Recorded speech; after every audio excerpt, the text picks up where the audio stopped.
The general's laughter echoed through the hangar, a sound that seemed to fill the entire space, bouncing off the cold metal walls. The officers around him joined in, smirking, some even chuckling outright. They all thought the same thing: it was just another rookie pilot, playing dress-up, like a kid pretending to be a soldier. She didn't answer them. She didn't need to. She just tightened her gloves, one finger at a time, and walked past their smirks with the kind of confidence that came from somewhere deep within her soul.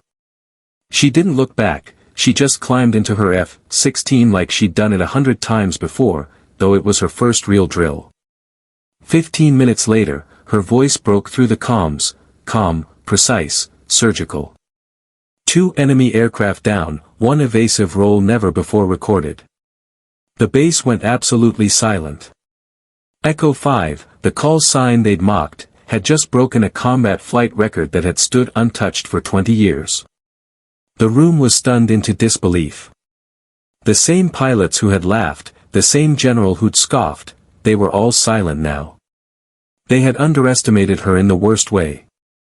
And yet, this moment wasn't just about breaking records. It was a moment that demanded respect, demanded recognition. It was a moment that shattered stereotypes and proved something that many had tried to ignore: the quietest ones were sometimes the most dangerous. The heroes who didn't scream for attention, but simply did what was needed. But before we go any further, let me ask you something from the heart: are you ready to help us honor those unsung heroes who've sacrificed so much, often in silence? If you believe stories like these, raw, powerful, and true, deserve to be shared, then hit that subscribe button. Help us keep these stories alive. What's unfolding here isn't just a story, it's a reminder of the quiet legends among us, waiting to be noticed. Elena Monroe, the woman behind the call sign Echo 5, never looked like the kind of pilot who would shake the sky, let alone break a 20-year combat record. She was too young, too beautiful, and too composed. Her pale blonde hair was always neatly tied back under her flight cap, her posture perfect, and her voice calm and unwavering. At just 27 years old, she had more simulator hours than most captains had logged in real flight time, but that didn't matter to the people around her, especially not on that base in Nevada. To them, she wasn't Elena Monroe, an exceptional pilot.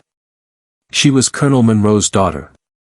And that name, as much as it opened doors, also built invisible walls that few could see, walls of doubt, walls of prejudice.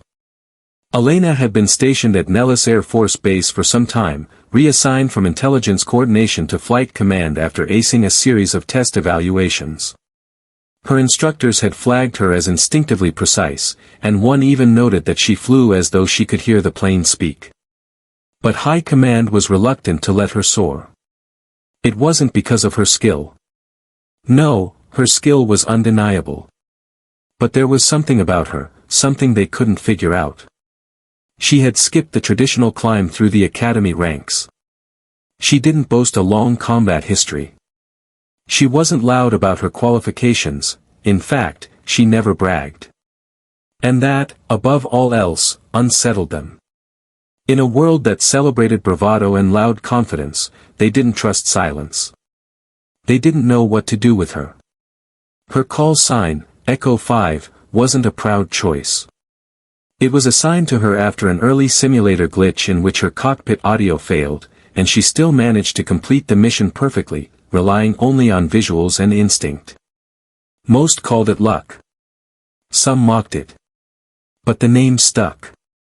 It sounded soft, almost like a video game call sign. And that's how they saw her, not as a real pilot, but a rookie who was somehow in over her head. When the day came for her first real drill flight, everything was already stacked against her. The hangar was buzzing. There were more observers than usual. An open training run had been scheduled, and a senior visiting general from Washington, D.C., was present, making a surprise inspection. General Ricard had decades of air combat experience under his belt and was known for being blunt, brutally so. He scanned the list of pilots and paused at Elena's name. Someone whispered that she was Colonel Monroe's girl. That set the tone for what would follow. She walked into the ready room in full flight suit, green fatigues crisp, patches pristine, her helmet tucked under one arm, her checklist memorized. The other pilots, all men in their 30s or older, watched her with skepticism, with barely concealed disdain. They saw her like an outsider, someone who didn't belong. Like this was a movie and she'd been cast in the wrong role. As Elena approached the formation, General Ricard raised his voice. "Which one of you is Echo 5? Elena stopped and stood tall. "Sir, that's me." Ricard looked her up and down. "Echo 5? What is that, your gamer tag?" The room erupted in laughter. But it wasn't friendly. No, this was a dismissal wrapped in a punchline, meant to put her back in her place, to remind her of who she was and who she wasn't. She didn't flinch. She didn't smile. She simply replied, "Call sign assigned during tactical eval, sir, protocol Echo 5th group sortie." Ricard scoffed. "Right, tactical evaluation. Let's hope you're better in the real thing. Planes don't care how pretty you are." Another round of laughter followed, louder this time. But Elena didn't turn to face them. She didn't respond. She just turned on her heel and walked toward her jet, the echo of their laughter still ringing in her ears. From the tower, one of the junior commanders leaned to his colleague and muttered, "She's going to get eaten alive out there." But what no one in that room knew, not the general, not the other pilots, not even the tower, was that Elena had been trained in secret. Not officially, not in a classroom, but in the deserts of New Mexico, in classified no-fly zones. Under the guidance of a man who hadn't logged public flight hours in over a decade. Her father, Colonel Monroe, had taught her everything, after hours, off the books, between missions and debriefs. He was a legend among pilots, a name that still echoed in aviation circles. Elena was his only student. And today, she was about to prove it. The tarmac shimmered beneath the hot Nevada sun as the roar of engines shattered the still air. 6 F-16s lined the strip, sleek, deadly, and gleaming in perfect formation. This wasn't combat, not technically. It was a joint aerial maneuver exercise, simulating enemy engagement, radar lock, evasion, and coordinated formation under duress. But everyone knew these drills weren't just about data. They were about reputation. Every maneuver, every second of hesitation, every wing dip would be logged, analyzed, and whispered about in command lounges, especially today, with a general watching. Elena climbed into her cockpit with methodical ease, like she had done this 1,000 times before. And she had. Just not in official logged sorties. No, her flying had been in simulations, in private hangars, and on quiet early mornings when her father took her flying through canyons no one else dared thread. She slid her helmet over her head, locking it into place. She left the visor up for just a moment longer, as if taking one last breath before diving into the unknown. Across from her, one of the senior pilots, Major Kelton, smirked from his cockpit and made a slicing motion across his throat, as if predicting her crash before takeoff.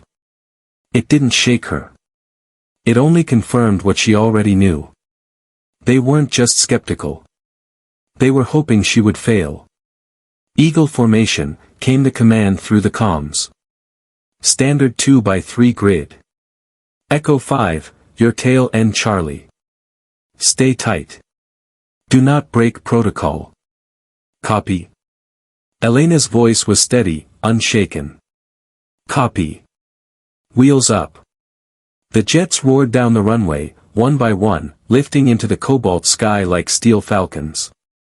The formation fell into place, and for the first 10 minutes, everything was flawless. Routine banks, clean spacing, radar checks. And then, the twist. The supervising flight control had planted a surprise. An adversary drone with simulated lock-on capabilities would join the field without warning.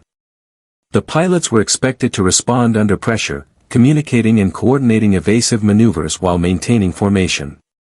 At 11:12 a.m., the drone appeared, a high-speed, AI-guided bogey, its mock missiles and ECM scrambling. "Bogey inbound from 10 o'clock high," one of the pilots shouted. Form split.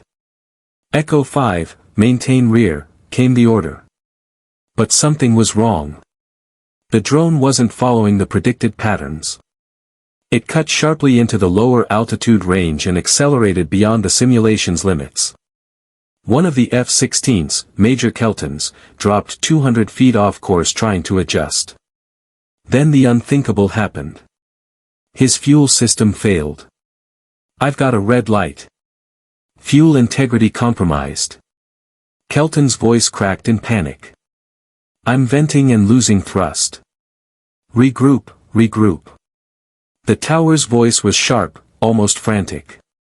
"Return to base, Echo 5. Stay clear." But Elena didn't obey. She scanned the positioning. Kelton was spiraling, falling too fast, too steep. His ejection would send the plane crashing beyond the safe zone, possibly even near the civilian perimeter. Worse, his trajectory threatened the rest of the squad. If they dropped back to help, every second counted. Echo 5, disengage. Repeat, disengage. Let Flight Command handle it. But Elena didn't disengage.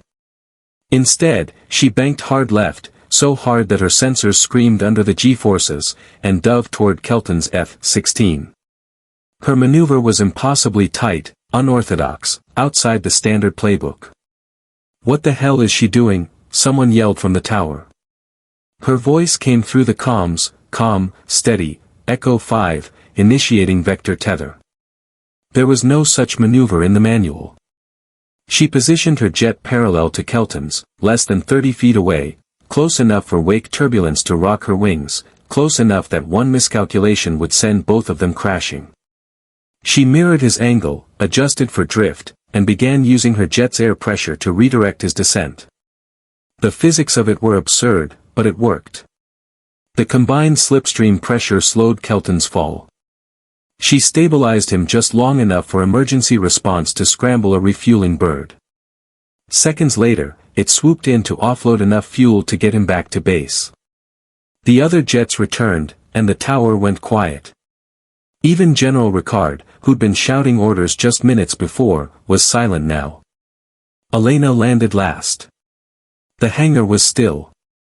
The officers, the pilots, even the generals, were stunned into silence as she stepped down from her cockpit. Helmet under her arm, face streaked with sweat, hair damp against her neck. She didn't smile. She didn't look for approval. She simply walked past them all, eyes forward. She touched down last, her F-16 roaring to a stop. As the engine's noise faded, the entire hangar fell into stunned silence. Every step she took as she exited the cockpit felt like a defiant echo in the stillness. Helmet under her arm, her face streaked with sweat, strands of blonde hair clinging to the back of her neck. Elena Monroe didn't need to say a word. Her presence spoke for itself. She didn't smile. There was no time for celebration. No need for applause. She didn't look for approval. She had already proven everything she needed to. With quiet confidence, she walked past the officers, the pilots, and the generals who had once laughed at her, eyes forward, expression unchanged. She was done proving herself to them. The next morning, the base bulletin board bore a simple note: "Flight deviation registered by Echo 5, under review." Major Kelton grounded for inspection, cited emergency deviation without callout. Echo 5 maneuver logged as vector tether protocol under classification review. Outcome: lives saved, aircraft saved, civilian zone protected. And beneath that, someone had scribbled in pen, "Real pilots don't follow manuals. They write them." That simple line carried more weight than any medal or commendation ever could. It was a reminder that sometimes the best pilots don't fit the mold. They aren't afraid to go beyond the rulebook when it counts. The briefing room was colder than usual. The air was thick with an energy no one could ignore. Elena entered, shoulders squared, uniform crisp, and hair still damp from the shower. Every head turned as she walked in, but no one spoke. Not yet. The central screen showed footage from the day before, her F-16 peeling off from formation with deadly precision, aligning perfectly with Kelton's crippled plane, just meters apart. Her hands had not shaken. Her mouth had not moved. She flew as if the world around her had faded away, each motion calculated, instinctive. A machine built for war, yet with the kind of human intuition that no simulation could replicate. It was a perfect blend of heart and skill. Colonel Braxton stood by the screen, arms crossed, jaw tight. He had always been one of her most vocal critics. It was Braxton who had sneered when she'd been assigned to Echo Flight. It was Braxton who had told her that combat decisions weren't made on gut feelings, they were made with strict protocol. Yet, here she was, having defied the very rules he held dear and pulled off a maneuver no one in the room could have executed. Braxton let the silence drag on as the footage played. He could hardly believe it, and it seemed like no one else in the room could either. Echo 5 had just saved an entire mission, avoided catastrophe, and done it in a way no one had ever thought possible. Elena sat alone at the end of the table, Braxton finally said, breaking the silence. Echo 5 disobeyed 2 direct flight commands and violated 5 maneuvering protocols. His voice was steady, but the weight of the words seemed to hang in the air. The murmurs began, a few nods of approval, others quietly resistant to what they had just witnessed. It was as though, in that room, there was an invisible shift taking place, one that no one could quite name. The officer's eyes shifted back to Elena, and in that moment, her calm demeanor was all they saw. She hadn't smiled, hadn't looked for approval. She had done what had to be done. And while some could only talk about protocol, others could only look at her in disbelief. Even Braxton, once so dismissive, couldn't hide his surprise. This time, it wasn't disdain in his gaze. It was something else. Something like awe, though still tempered with his unyielding pride. "You should be court-martialed," one of the senior officers muttered from the back. Braxton didn't respond. He didn't need to. It was at that moment that General Nathan Rohr entered the room. The air changed instantly, and the tension in the room became palpable. No one had heard the door open, and no one had expected him. General Rohr, commander of the 9th Air Combat Wing, a man whose reputation was so legendary that his mere presence could silence an entire room.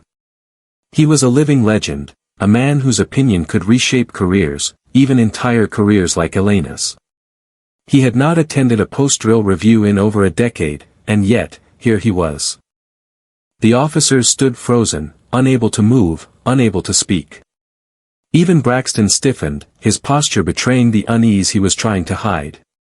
Rohr didn't immediately say a word. Instead, he slowly walked past the screen, his eyes scanning the footage. He paused when his gaze met Elena's. And for a moment, everything stopped. The entire room, all the officers, and even Elena herself, felt the weight of his stare. His gaze wasn't downcast. He wasn't looking at her like a subordinate. He was looking at her as one warrior might look at another.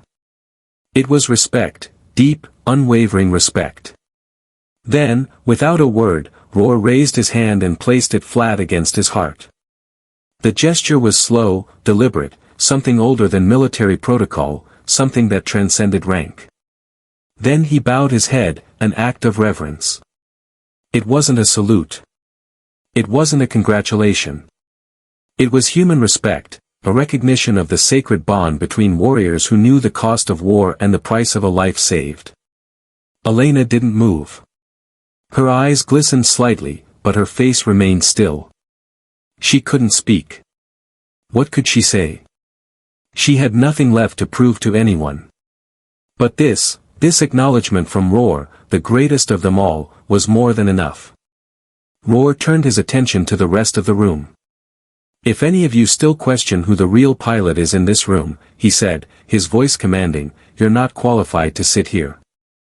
With that, Rohr turned and walked out, leaving behind a silence so profound that it felt like it might crush anyone who didn't understand its weight. There were no awards. No applause. No ceremonies. Just the heavy silence of truth hanging in the air, far louder than any crowd could have been. The next day, the vector tether protocol was reclassified. Not as an infraction, but as a pioneering maneuver. Elena's name was placed next to it, forever etched in history. From that moment forward, no one would ever call her Echo 5 again. From then on, she would be known as the last pilot flying. She stepped off the aircraft in complete silence, the soft thud of her boots against the concrete the only sound breaking the quiet. There was no applause, no cheering, just the fading roar of the F-16's engines in the distance. The sun dipped low on the horizon, casting a golden hue over the airbase, and for a few seconds, Elena felt as though the world itself had stopped moving, as if the base itself was holding its breath in respect. Her helmet was hooked to her side bag, her blonde hair pulled tight, with a few loose strands blowing gently in the breeze. Her flight suit was covered in dust, a scuffed patch on one shoulder, dried blood faintly marking the edge of her wrist. But none of that mattered. She kept her eyes forward, walking past the row of buildings, the eyes of countless officers and mechanics on her as she moved. She didn't need their recognition. She had already earned something far greater, the respect of every single person who had witnessed what she had done. She had nothing left to prove, not to them, not even to herself. But then something unexpected happened. It started with a technician putting down his wrench. Then a couple of officers stopped talking mid-conversation, their eyes following her as she walked by. A junior pilot set down his coffee cup, staring at her. A mechanic pulled off his visor. One by one, people stopped what they were doing, and stood still. They weren't just watching her. They were watching the moment history had just created. By the time Elena reached the halfway mark across the tarmac, a corridor of figures had formed before her, ground crew, instructors, pilots, none of them speaking, but all of them standing at attention, silent in their acknowledgement. They hadn't trained together. They hadn't fought side by side. But they had witnessed something extraordinary. They knew what it meant. Then, the sonic boom of an F-16 echoed overhead, and she didn't flinch. A single jet swooped low over the runway before climbing sharply into a clean vertical, disappearing into the sun. It wasn't a stunt. It wasn't a salute. It was Kelton's way of saying, "We saw you. We know." Elena paused for a second, her eyes tracking the jet's ascent before she lowered her gaze and continued walking. As she reached the end of the tarmac, the salutes began. One by one. First a sergeant. Then a captain. Then 2 more. Then 10 men and women in uniform, raising their hands to their brows. Not for rank, but for respect. Then came the last figure from the shadows of Hangar 6. General Rohr, dressed in a civilian jacket and worn jeans. No medals. No ceremony. Just him. He walked toward her, stopping directly in front of her. He didn't smile. He didn't blink. He just placed one hand on her shoulder briefly and said, low and clear, "You didn't just land that jet. You landed every doubt we ever had." Elena didn't speak. Her throat tightened, but her eyes stayed steady. Rohr stepped aside, and with a silent nod, she walked past him, through the sea of silence, through the line of salutes, and into the pilot's lounge. No one was inside. The quiet hum of fluorescent lights and the distant sound of another jet taxiing filled the space. She sat on the old leather bench, the sound of her breath the only noise. Across from her, on the wall, were the engraved plaques, one for every pilot who had led missions under fire, saved lives, or flown through storms no one thought survivable. Most of the names were faded, but one stood out. Ember Magie E. Monroe, still gleaming, new, shining like a beacon of everything she had fought for. She exhaled slowly. For the first time in years, she felt no pressure to outshine anyone, to prove herself to anyone.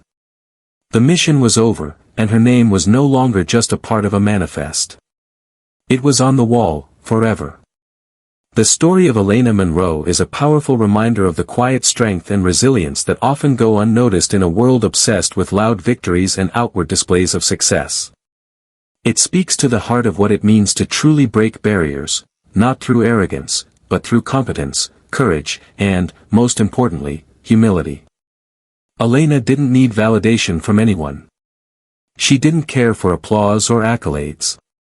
Her worth was never defined by the opinions of others, but by her actions, her skills, and her commitment to doing what was right, even when others doubted her. In today's society, we often place too much importance on external validation, the likes, the followers, the praise. But real change, real success, doesn't come from seeking approval, it comes from quietly pushing boundaries and doing the hard work behind the scenes. Like Elena, we should all remember that our value isn't determined by others' perceptions. True respect is earned by those who quietly lead by example, without the need to shout their achievements from the rooftops. Thank you for watching. If this story moved you, share it, subscribe. Help us keep alive the quiet power of those who never stopped serving, even when the world stopped watching.